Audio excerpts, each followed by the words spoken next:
welcome to Brain Chat.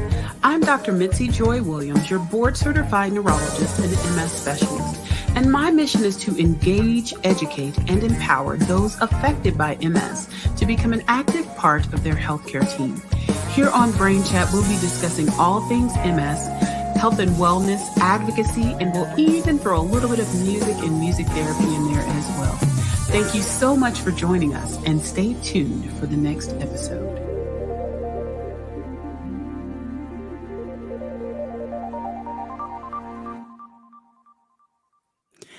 Hello and welcome to Brain Chat. Happy Monday, everybody. It has been a couple of weeks and I have missed you guys.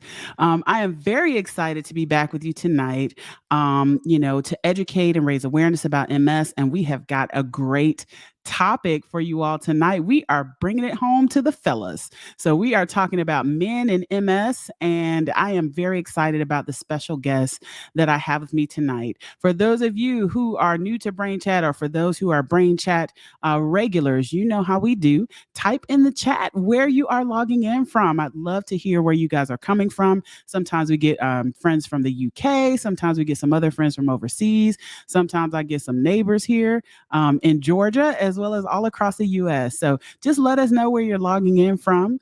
And we also want to thank our sponsor, the National MS Society, for sponsoring the podcast.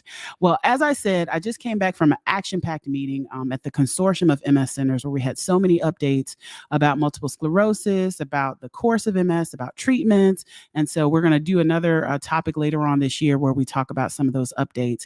But tonight, as part of our first part of our sizzling summer series, we've got MS for the fellas. So first want to introduce Dr. Stephen Krieger, who is a professor of neurology at Mount Sinai, and he also practices in the Comprehensive MS Center there.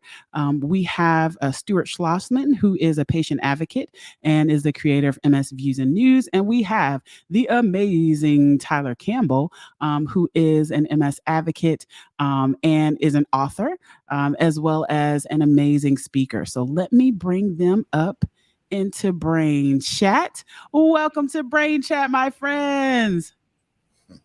How you doing? How you doing? I'm doing good. It's so good to see you guys. Hey, representing for the fellas. Okay, awesome. Well, I am very excited. This is the first time I've done this topic, and so I do treat a lot of men with MS and certainly have heard their experiences, but love to hear things directly, from those people who are part of the MS community. And, I'm very excited about, you guys sharing your experience and also sharing some tips for how the fellas can advocate for themselves and deal with some of the concerns that may be unique to men with MS. And it's very interesting because MS is one of the few diseases where men actually are an underrepresented group. Usually when we think of underrepresented groups, we think of maybe people who live in rural communities, we think of minoritized populations, but in MS, it's much less affected by men.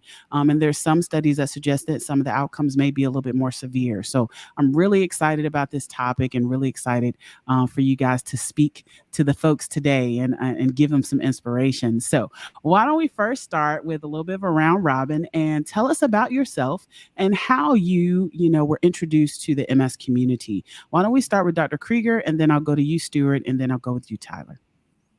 All right. Well, Dr. Williams, thank you for having me back, and it's a pleasure to join these two gentlemen here to talk about this topic. So I'm an MS specialist, neurologist in New York, work at Mount Sinai, and Dr. Williams, I think you and I came up at about exactly the same time, training our fellowships. I mean, not to put an age to us, but about 15, 16 years ago now. Mm-hmm. That was when I joined the MS community as a MS specialist neurologist. And, as you said, MS is a diverse condition and it can affect everyone. And I think part of the move in MS education over these last few years is to bring awareness to folks that don't necessarily fit the old school textbook profile of what MS looks like. And as you said, right, the minoritized populations, people of color, and men who are not the paradigm. We used to think MS was just a white woman's disease, and that is not true in any respect. And so I think, trying to bring awareness so that people get diagnosed earlier, treated promptly, and can advocate for themselves as men in a not typically male disease, I think is an important thing. And I'm really glad you're devoting time in your program to it. So I'll stop there. Turn it over to my colleagues. Awesome. Lay it on us, Stuart. Lay it on, lay it on. So I too am an MS specialist, but I'm an MS specialist patient. All right. And, I didn't want to stand for the person that told me that I had MS back in 1998. And he told me I would not be walking in 10 years. And I said, that's a big no-no to say to me. So I made sure that I got a very aggressive doctor, and I bowed away to the one that diagnosed me, who did not want to treat, because at the time he said that treatments were far worse than what I was living with. So I went and I found one doctor, and then that doctor put me on a medication, and then I was having too many relapses still. So I found another doctor who would treat me a little bit better, and he put me on dual therapy with 2 different medications. And I thought that was fabulous, because this guy was going to make sure that I was going to continue walking. And so the beat went on, where I am still walking, and that was 26 years ago. And I've got a lot to discuss with you all. So just lay it on and let's get to the good stuff. Let's get to the little fellas. I can't wait to talk about it. Awesome. All right, Tyler. I got one question real quick, Missy. Did Dr. Krieger have a full head of hair at that time in y'all's fellowship? I mean, we were talking about hairstyles earlier. Has he always been consistent? Yeah, when I joined the MS community, I looked a little bit younger. I'm not gonna lie. Come on. Hey, he had a few less wrinkles, but the hair wasn't there. The hair wasn't there. He looked good to me. Listen, Tyler Campbell, diagnosed with MS back in 2007 at the tender, ripe age of 21. As a Black male, my first introduction with this diagnosis, I did not find anyone who looked like me. I saw Montel Williams about 4 months later over the internet. And that was the closest, Black man that I saw with the disease. And from then on, you just kind of think, well, dang, something's wrong with me. If, like Doc said, this is largely a white woman's disease, then why me? How me? And it must be an even bigger problem if it is me. And so since that moment in 2007, flash forwarding to now, I'm 36 years old, and life has been about leaving things better than the way that you found them. And from a male standpoint, it is about navigating my life in such a way where I've confronted things that I am nervous about, scared about, my shyest moments with MS, being able to dive in deep to those, address those, so I can be comfortable speaking about those and giving people my ups and downs, my truths, but more important, solutions to help especially men know that you're not alone with what you're going through. And it's not just you, but there are solutions and there is support. And so that's been my advocacy role, my speaking role ever since. I love it. I love it. So before we get into a little bit of the nitty gritty of the details, let's kind of take a 50,000 foot view and start with you, Dr. Krieger. Tell us a little bit about, are there characteristics of MS that are unique to men, or are there differences that we see in the male population versus the female population? Yeah, so great question. MS is a very variable condition. So no two people with MS have quite the same story. It's what makes it a challenge for us on the clinician side of things. I think it makes it a challenge on the lived experience side of things, not knowing what to expect and not knowing how it's going to go, not knowing, Tyler, you said you look to certain role models, people who resembled you in some way, but maybe didn't resemble you in the way their disease went. And so it's a little bit hard to predict in that way. But thinking about populations of people, in general, men with MS, as I think, Tyler, you said, can have a rougher time of it, can have a worse time of it. Not everyone, but if you look at the populations, people who are men with MS are a little bit more likely to have weakness, to have trouble walking, to have progression than women. Now, we can wonder about the reasons behind that. I have some thoughts on it. Maybe we'll get to it. But that is one of the things. When I take care of a man with MS, I'm a little bit extra worried about how he's going to do. And, to your point about being Black with MS, as Dr. Williams, you've done a lot of the scholarship on this topic, but we also know that people who are Black with MS may have a tendency to have a worse outcome, have a rougher time with this condition than folks who are not. And so when I see a Black man with MS, I level with him as best I can that I have concerns right from day one. We're going to target the best possible outcome. We're going to do what we need to do, but I want to be honest about my concern up front. Not tell him, Stuart, what someone told you, you're not going to walk in 10 years, but I put the enemy out there to say, this is what we're up against. And then what can we do about that? So that's some of the things we think about on the clinician side, the provider side, when we see a man with MS. But no two people are the same. And I'm curious to hear how both of your stories evolved.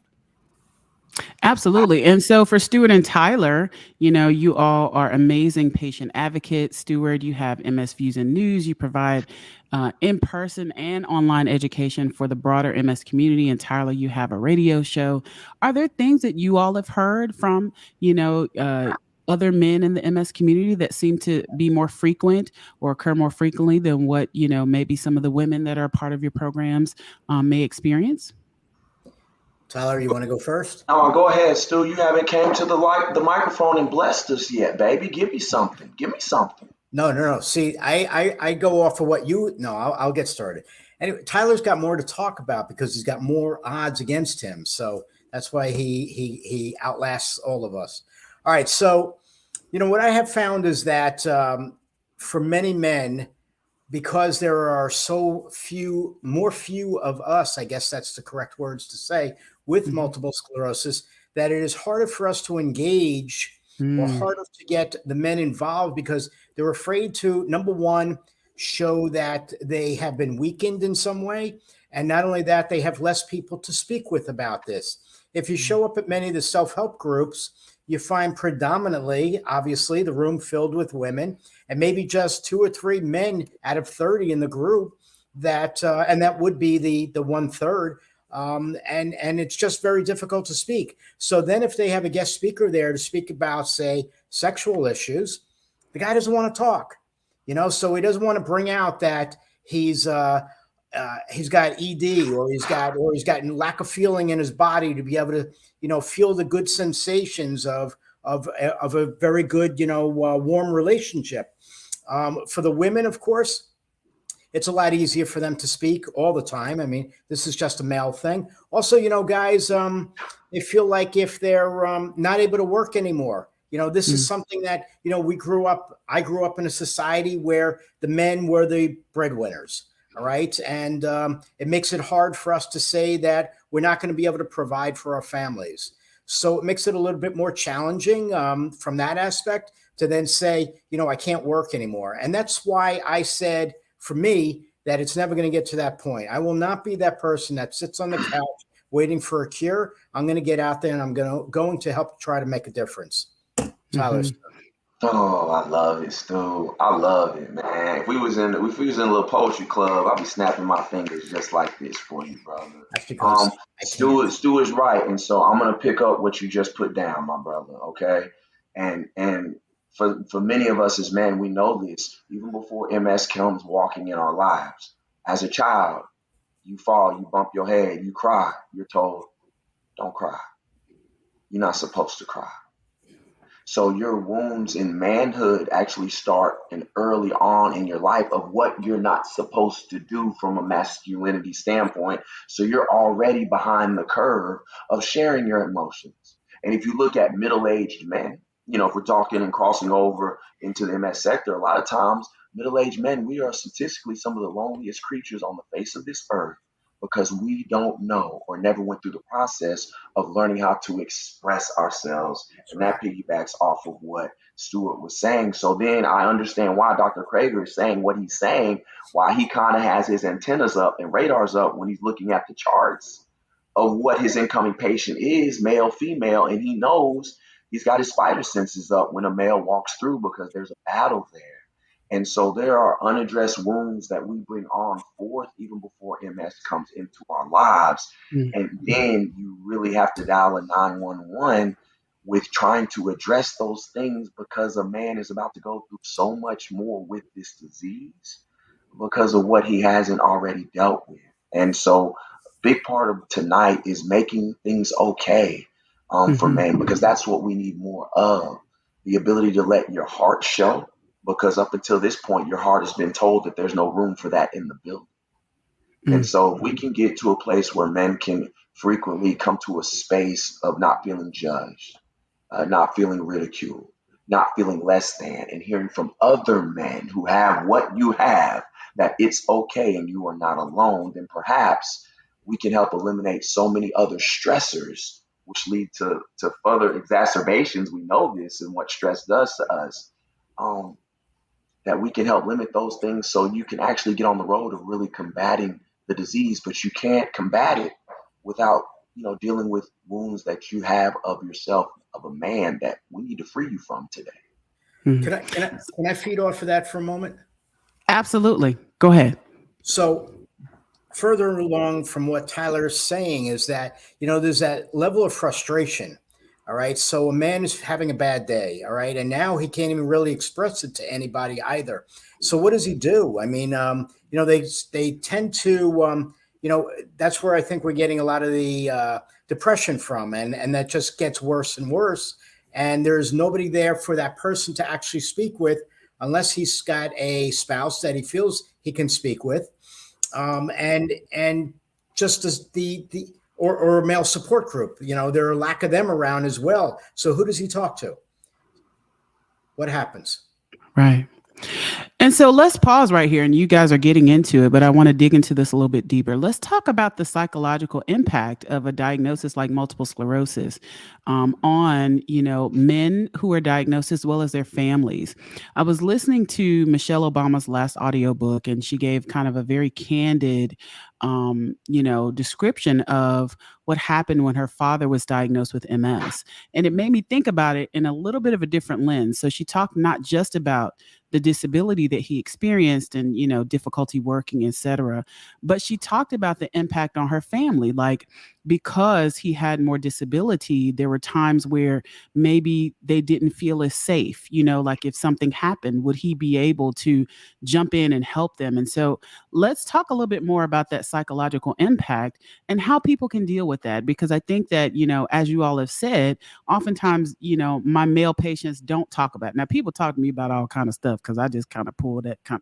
For some reason, people just talk to me about stuff. So my fellas are often open, but in many settings, people don't feel comfortable talking about it. But oftentimes when they hear other men, talking about things like depression or talking about therapy or talking about coping mechanisms, it will encourage them, to know that it's okay to seek some of those resources. So let's talk about how that, how that impact, how that impacted you all, and how we can deal with it, or how we can encourage, those in the audience to deal with those psychological difficulties. I love it. I love it. I love it. Listen, to not know is no longer an excuse to not find out. And Mm. I think the beautiful thing about us as men dealing with this right now, as opposed to a lot of the baby boomer generation, or people who were diagnosed with this disease so early on without information. We live in an information age. So now, if I don't see a man in my support group, or if I don't see or know any men, when I walk out of that doctor's office, Mitzi, you know what I can do? I can go find a podcast. I can go find articles. I can find testimonials. I can find sources of men who are living with depression and speaking about it. I can build my own team of people who I may not have ever met, but people whose stories I can gravitate to and say, oh my gosh, I've got that, or I've heard that, or he's dealt with that. I can build that. There are books, there's information now. And so, what you're yearning for, what you are hurting from, what you are scorned from, what you feel alone from, the beautiful thing about it now is we have information, Mm. and we can go find it, and you can build a team. Um, that's the first thing that I want to put out there is they might not be in your neighborhood or in your support group or at the clinician's office or amongst your where you gather, where men gather, where that is. But you can find people who are openly speaking about those things. Stu, Doc, You guys go ahead. I just feel like we have the ability to build our own team. You do. Thank you. I'm not going to sing my answer like you do so well, but I'm going to just let them It know. does Right? sound like he's singing, doesn't it? It does, Or like doesn't it? He's very rapping or melodic doing about the spoken whole thing. The way word.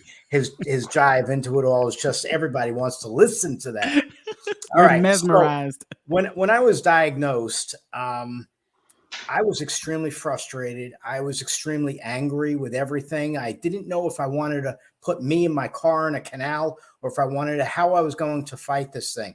I didn't know who to speak with. I didn't have anybody. Like I said, when I walked into a support group meeting, firstly, it was mainly all women. Secondly, everybody was in a motorized piece of equipment, and I was the only one that walked in there. And I felt like, wow, what's going to happen to me? And that's when I turned my anger around and I said, there are people that are attending these support groups and they have no idea what's actually wrong with them.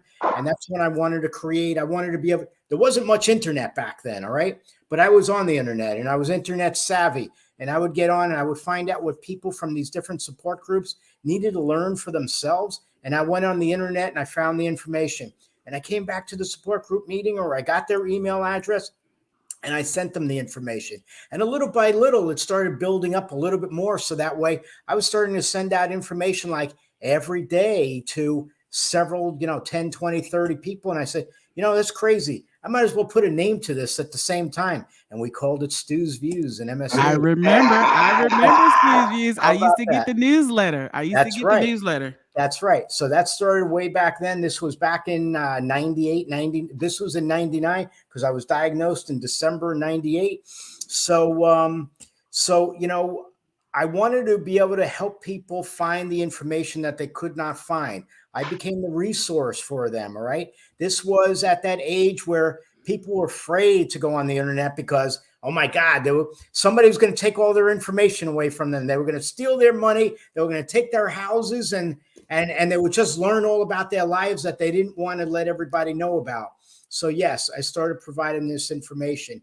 And, the challenges that were met were the challenges that I felt I had to alleviate for people. And in doing so, it made me feel better about myself and having multiple sclerosis and wanting to do that much more. And I'm sure as we get on in tonight's program, you all will find out about it.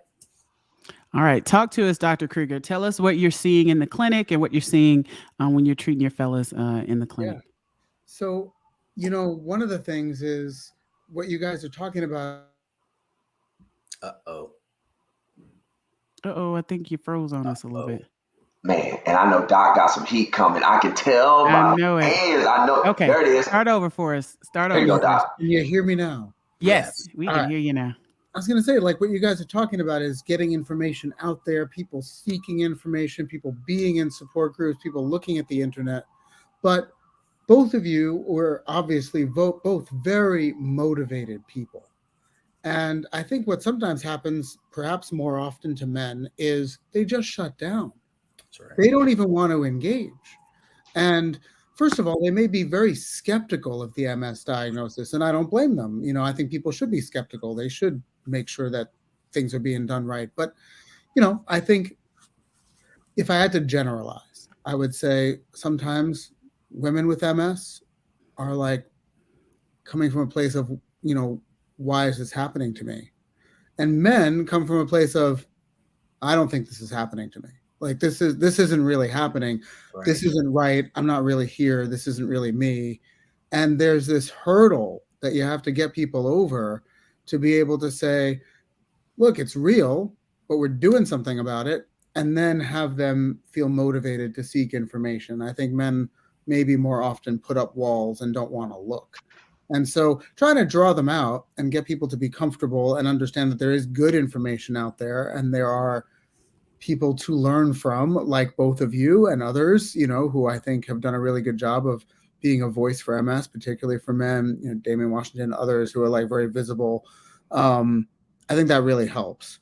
But there's that first hurdle, that sense of like darkness and distance that I think sometimes happens, and Stuart, you said it, you felt angry, right? And that anger is the way a lot of men express frustration. It's the way a lot of men express feeling powerless, feeling like they can't do something. That's right. And so it's about restoring that sense of power to them, showing them, to use a comment that's coming up in the chat, showing them that there are ways that we can fix things. Yeah, I was just going to say. Get agency back. I think that's a really important thing for everyone with MS, but perhaps a little bit more so for men. For men, yeah. And I love that what you said about agency. And there is a comment that says men feel like they have to fix it, but can't see how to. And I definitely can recognize that in my male patients. And one of the things that you said, Stuart, I think really stood out about your experience.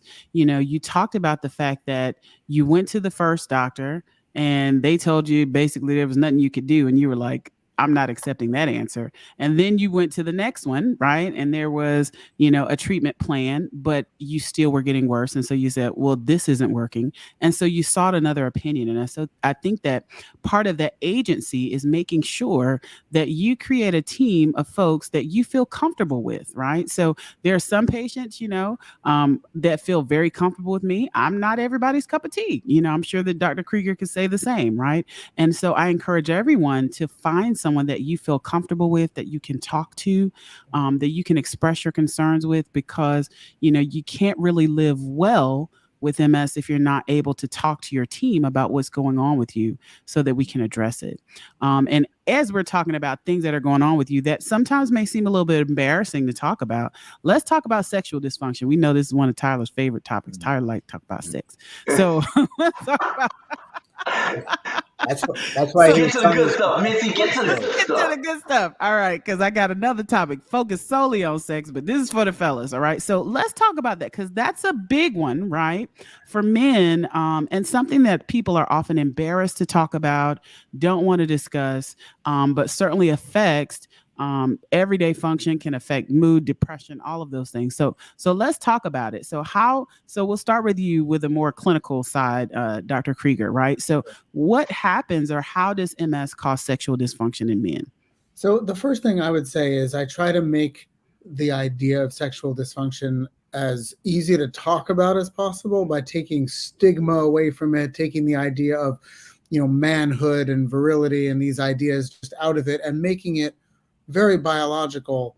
If someone wouldn't be ashamed to say that their leg feels numb, or they wouldn't be ashamed to say that, their foot was a little clumsy, why should they be ashamed to say that the signals weren't working quite right in that respect either? And that's how I tend to put it. MS interrupts the messages. Mm-hmm. The brain is telling a part of the body what to do, and the body doesn't always hear that message.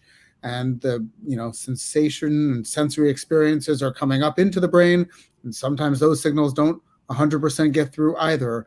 And without the signals coming down for control, and without the sensory information coming up to the brain for feeling, it makes perfect sense that there could be erectile dysfunction, sexual dysfunction as well. So I just try to make it a mechanical issue. And how can we then address that mechanical issue? So for me, the first aspect of it is just being able to talk about it like any other symptom, something we can do something about. Absolutely. And when we think about, there is the mechanical issue, but, there also are, other issues. There can be secondary sexual dysfunction. If you have certain symptoms like spasticity or weakness, positions may be difficult. And then if you have different thoughts about body image, that usually applies a little bit more for the women than the men, but that can also affect, your libido. So, and then some of the medications we give you for other stuff can cause problems, So I think number one is recognize it's not your fault, that there are many different factors that can play into it.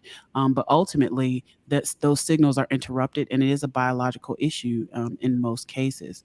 What do you all think about it, or what would you all like to say about it for Stuart? And well, I'm going to go first because I know Tyler's got a lot to talk about this. All right. So, I've got the strong blood flow. I've always had it. All right. I always thought I was a lucky little guy, being able to last forever. All right. When in fact I didn't feel enough. And although I had no problem with ED, I could never feel enough to reach completion. Mm-hmm. And that, way back when was extremely frustrating. But then I just learned to turn that around and say, as long as I satisfy her, then I'm great and I'm good. All right. So, it's twofold. But yes, the spasticity does take effect. The cramps do take effect. And it changes the rhythm, so to speak. You have to take a break or whatever. That's fine too. I mean, as long as your partner is understandable about everything, then everything works. I mean, you could have a great time. You could have a wonderful romantic evening, and you could have a wonderful time later on, wherever it be, in the car, on the couch, in bed, or whatever. You could have a really great, fun time as long as you're with somebody that you want to be with. And again, it's just it's making it work that makes it more enjoyable, one way or the other. Thank you for I that. love that, Stu. I think it's all everything is very aligned with what both doctors Stewart have been talking about. The essence of communication. Right. Um, it is a healing agent that is completely free to everybody. And your willingness to speak openly, number one, to your doctor about what you are feeling, getting comfortable in that arena is very big. And then in your relationships, the ability to express what is taking place with you and not feeling like you have to hide it. I admire that so much about women because they are excellent communicators. And actually, as men, we love it when they can make us aware of some of their most vulnerable states. You feel empowered to try to take care of those moments. So imagine the amount of things you can pour back into your spouse and that person in their relationship when you can come from a heartfelt space of what you are experiencing below the belt. And for me, and then it's about being creative, right? I think we all get to different ages, and like Stuart was saying, there's things that we do in our 20s, whatever, that hey, you're in your 30s, they're not the same, and that happens, MS or not. So don't feel bad about that. We're just addressing it a little bit earlier, or maybe sooner than what you thought. But what about learning what blood flow is? Educating yourself. How do you help your blood flow between communication with you and your spouse with different positions that aren't necessarily coming about if you don't communicate and express those things? So I can't tell you the amount of things that my wife has helped me with. And remember, I'm getting to a place of comfort with my erectile dysfunction. I'm 12 years married. There are things we're talking about now that I was not doing when I was 24 and married. Okay. So I don't want people to think that it came as a natural, slow progression of being able to open up. And once I learned to open up with my wife, she helped soothe and comfort me within the bedroom. And that it was a teamwork project. That, yeah, you have this going on, but there are different ways that I need to be pleased as a woman, that we can aid those things with what you're dealing with as a man. And pressure became lifted. And you notice that when you're tightly wound about your erectile dysfunction with pressure, because you're worried, it's not helping your performance one bit. And all the solutions that we're coming up with, they're getting thrown out the window because you're not comfortable. So the essence of communication, I can't say how huge that is, and to not be ashamed, because like Stuart used to tell me, he say, Tyler, you just hit it a little bit earlier, but we all gonna have to have a conversation about erectile dysfunction sooner or later as a man anyway. So what's the big deal? You're gonna have the combo. You just gotta have it a little bit early. I just want to add, I think my description of, this is just biology to try to make it more mechanical is a way to try to help people be more comfortable with it, to take away some of those layers. But some of the points you guys raised about communication, about having a partner that you can be with and be comfortable with, I try to facilitate that. If I can have the partner in the room when we talk about it, I think it makes it easier, because then they don't feel like the erectile dysfunction is a reflection of their interest in them. They don't feel like it's a reflection of the relationship. It just becomes about a symptom, takes some of that pressure off of the partner, and allows that partner to be part of the solution and part of the collaborator with the man with MS to try to, make sure that everything is satisfying for both partners, for both parties. So anyway, it's just another way of trying to bring that person in on it. Absolutely. I think those partner conversations are extremely important. And I think for me, as we do when we talk about mental health symptoms and normalizing it, I try to normalize it in a way like, listen, I see people who talk to me about this all the time. Like, you are not the first person. Let's get into it. What is the problem? Can we not start? Can we not finish? Is the leg hurting? I mean, what's going on, right? And so I think that we have to normalize these conversations. For you, Stuart and Tyler, was it difficult, to bring up these types of things in your healthcare appointment, or what tips would you give people to bring up these types of topics that can be very sensitive? Go ahead, Stu. So before I answer that, Dr. Williams, I want to ask you, if you get a male patient come in, and are they easily able to discuss this with you, or is it something? What's that? Absolutely. Okay. Absolutely. So we talk about sex all the time. Matter of fact, people sometimes give me a little bit more detail than I would like. I'm like, okay, I get it. That would be Tyler. I'm very imaginative, so let's not get my imagination going too much. But I try to normalize it like everything else, right? Are you having leg cramps? Are you having sexual dysfunction? Are you having? I mean, it's a list among many. But I want people to feel comfortable. My guys often do feel comfortable talking to me. Sometimes they'll come in and they'll be with their partner, and the partner will bring it up, and then that will open up a discussion. So however we talk about it, I try to make people feel comfortable and know that this is a part of the condition, but also that there are things we can do about it. And we definitely don't want this severely affecting your lifestyle, and we don't even know about it, to be able to try to offer solutions to fix it. Going back, sorry about that. So going back to what you were asking me, I've brought it up to my neurologist or other neurologists, and everybody says, most of the time they say, maybe you should speak to a urologist. And then the urologist says to me, Stuart, there's nothing we could do for that. I mean, there's no medicine to make your numbness. It's not erectile dysfunction. Mm-hmm. It's just lack of feeling. Mm-hmm. Okay. So, I mean, it could be used all night, and it's not going to get to the point where we want it to get. Hardly, I should say, right? Mm-hmm. And but there's no medicine for it. Mm-hmm. And there's, although they say, well, what about toys? Well, what about toys? There's still no feeling there. Mm-hmm. So it doesn't really matter what you use. And if it's one of those days, I mean, there are days that there is some feeling, but most of the time there's no feeling. And so what do you do with it?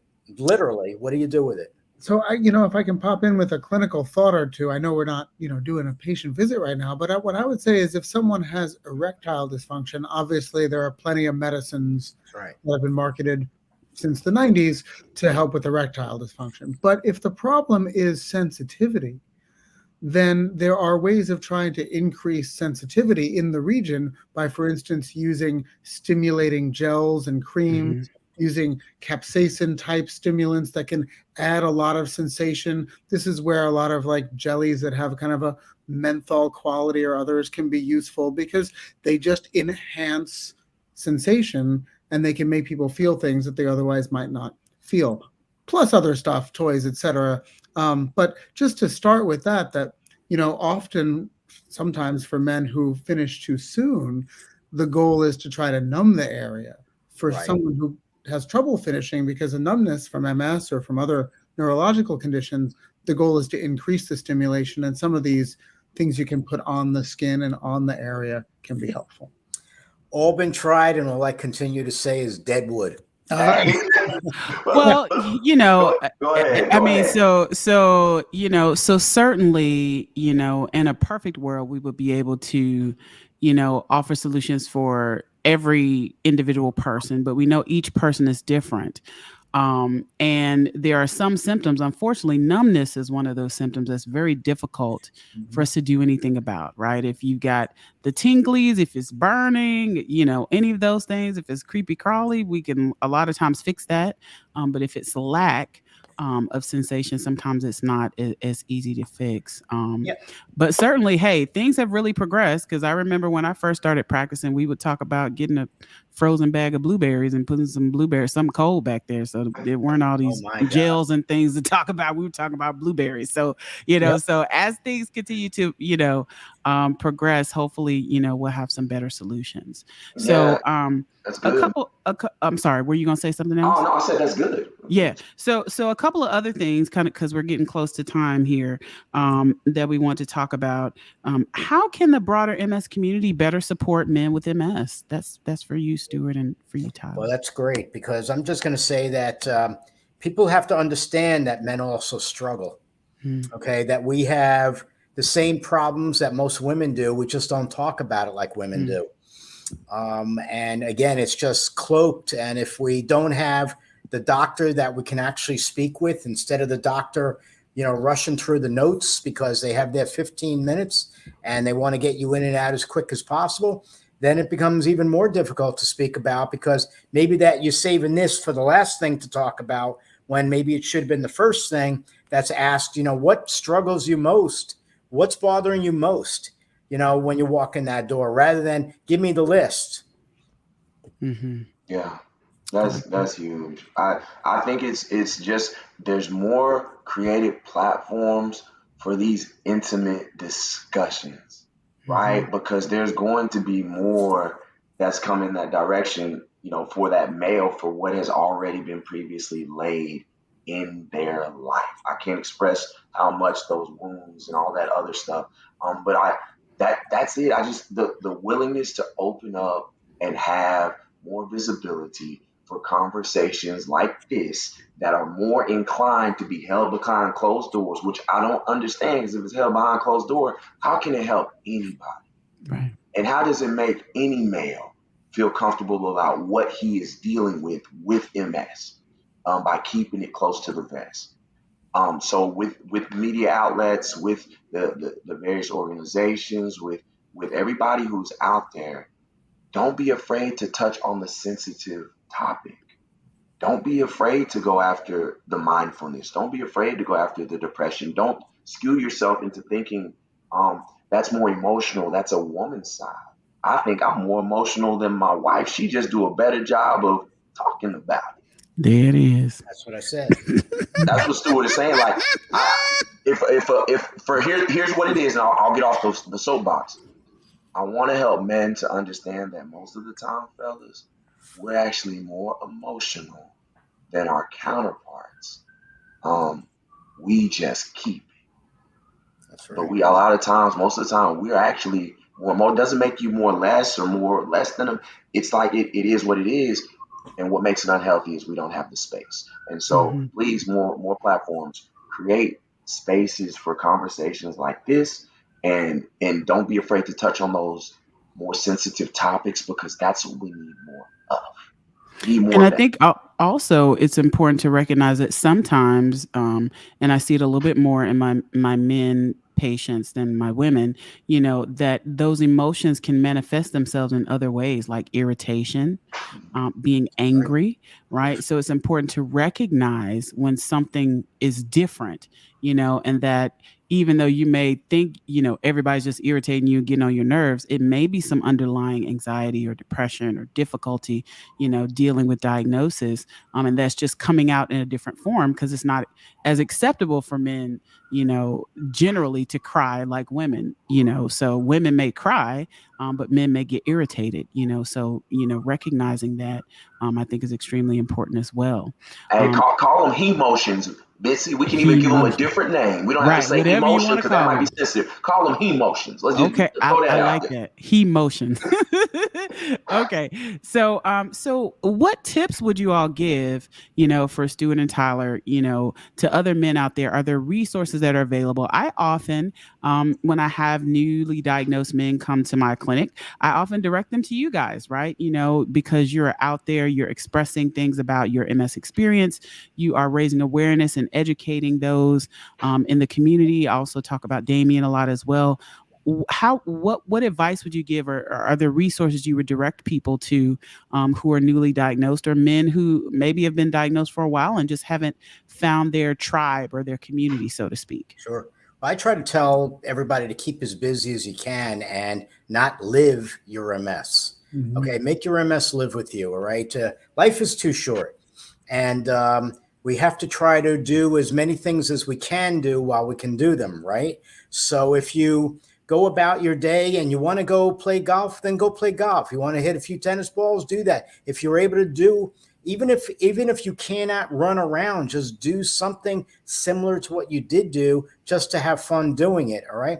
But what I also am concerned with, though, is that there really is not enough resources for men. You know, we were just at CMSC, all right? I didn't hear not one conference going on there, or didn't hear of any of it that pertained to men with MS. Okay. With all that was happening there, why isn't somebody speaking about this important topic? I mean, there's got to be a way to handle it for the mental anxiety that we are living with. As Tyler was saying earlier, that you were talking about, there just needs to be more discussion on this from the medical community to make it stand out further. Absolutely. And CMSC is a consortium of MS centers, which is a large meeting with physicians, people living with MS, physical therapists. It's a big multidisciplinary meeting that happens every year, that just was in Denver. Stephen, what would you say for healthcare providers, right? So we know that many people with MS are taken care of in the community by general neurologists, maybe not specialists. What would you say to our colleagues who are taking care of men in the community about better addressing issues related to men and MS? Bunch of things. I mean, I think we said at the beginning that being male with MS does worry me a little bit about someone's prognosis. And so it may have implications for how we treat the disease, how aggressively to treat it. So Stuart, you spoke about your treatment journey, getting your treatment escalated to where it needed to be. And nowadays we try to use more powerful medicines earlier. And if we have reasons to be concerned about someone, they should at least know about the more powerful, more highly effective medicines that we have. And if, someone in the community doesn't feel comfortable using those or prescribing those, I respect that. That's what MS centers are for. So that's somebody that could perhaps be seen at an MS center. And if they're in a geography where that's not easy, a lot of MS centers have people who do video visits, telehealth visits like this. So for a while there, I saw all of my new patients on video, and we can still do that. So, there's opportunities, I think, to connect someone with MS, a man with MS, to providers who can meet their disease where it is. I want to make one other point, though, about the kind of emotional aspects of getting this diagnosis. And it's going to be a little different than what both of you guys said. Just I'll put it out there and see what you guys think. Tyler, Stuart, both of you took having this diagnosis, owned it, made it a part of your identity, put it out there into the world. You obviously are very comfortable in your own skin. You can talk about it publicly. You run programs, you run news platforms, etc.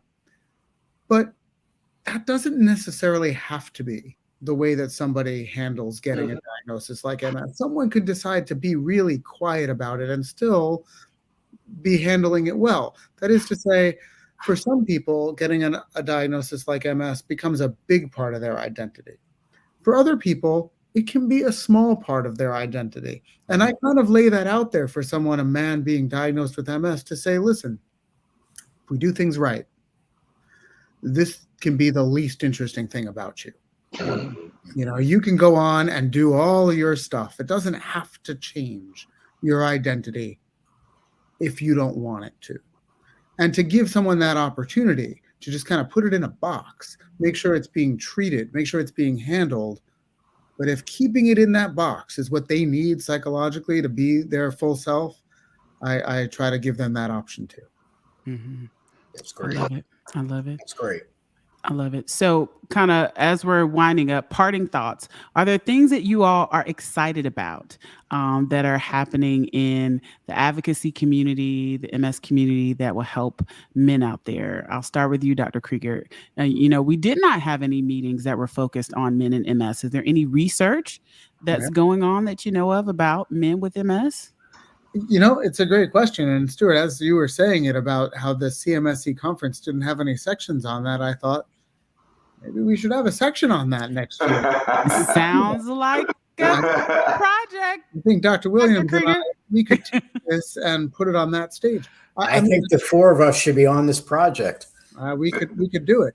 You know, a couple of years ago now, Dr. Williams, you were guest editing an issue of Practical Neurology, which is a journal for doctors, for neurologists and clinicians. And you came to me and you said, Stephen, I want you to contribute a piece to this journal. The special themed issue was underrepresented people with MS. And I was like, wow, it's such an honor. Dr. Williams wants me to write something about underrepresented minority populations. I was like, sure, what population would you like me to write about? And you said, men. Exactly. I want you to write about men. And so that was an underrepresented population that I felt like maybe I could say something about. And it was a good article. It was a good article. But so you focused on it in the work that you've put out there into the world. I think that we do need more of a focus on that for providers, for people living with MS. I think you've done it here on this platform, and maybe we should take it to the main stage at CMSC next year. I think we should. That's correct. All right, Tyler and Stuart, tell the people what you guys are up to. Tell the people where to find you, because you guys are doing some amazing work. We'll start with Tyler. We'll go to Stuart. Yeah, I think I'll put my, you can always follow me at TC Speaks 32 on all your social media platforms. I think for me personally, what I get excited about is the younger generation. Because there's a generation of people who don't take no for an answer.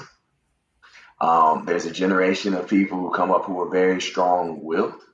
And I think that kind of gets glossed over a lot. And what I'm saying with that means that more approaches, more questions, more conversations, and that leads for greater levels of awareness. And so for me, I think that's what I get excited about. Now, on top of that, it also means that a lot of people are getting diagnosed younger, but they are getting diagnosed in a lot of cases maybe even faster. But at the same time, I'm trying to keep people lifted. And what encourages me is when I see young people in their fight and their willingness because they come from another generation. Those are things that keep this gray-headed young man excited about my battle with MS. Awesome. And you have a book. Tell us about your book. Oh, man. Missy, like that's not a big deal. Tell us about it. I have a book called The Ball Came Out, Life from the Other Side of the Field. It was on the Amazon bestsellers list for 15 straight weeks, which was a blessing last year. But just documenting my story and just kind of talking over a lot of things we discussed now. And just thankful. Stuart, tell us what you got going on, man. You're busy. Firstly, I would love to be able to write a book, but every time I find a ghostwriter that says, let's get together, I don't have time because I'm too busy being on the road doing programs. Then there's all right. That. So it's very tough. So where can people find me? msviewsandnews.org, or maybe you could still find me from Stu's Views and MS News. We are the leading MS organization providing educational programs virtually as well as in person. In fact, we are doing so much in rural and underserved communities these days that, we're doing like 50 programs on the road, another 60 to 70 virtually per year. Last year, we closed out 112 programs. Last year, I was on the road 170 nights. And this year, I'll be on the road pretty much the same thing.